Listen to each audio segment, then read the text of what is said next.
आठवड्याभरात मराठवाडा आणि मध्य महाराष्ट्रामध्ये दुप्पट पाऊस झालाय।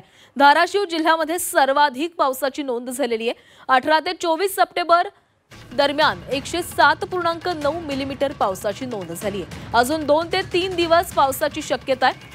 गेल्या आठवड्यात मराठवाडा मध्य महाराष्ट्रात पडलेल्या मुसळधार पावसामुळे संपूर्ण जनजीवन विस्कळीत झालं। अनेकांच्या शेतीचं नुकसान झालं, अनेक गावांचा संपर्क तुटला। पाऊस कमी झाला असला तरी पावसाने झालेल्या नुकसानीमुळे नागरिक हवालदिल झाले। दरम्यान गेल्या आठवड्यात म्हणजेच 18 ते 24 सप्टेंबर या कालावधीमध्ये मराठवाडा आणि मध्य महाराष्ट्रामध्ये सर्वाधिक पावसाची नोंद झालेली आहे। 42.6 मिलीमीटर पाऊस अपेक्षित असतो।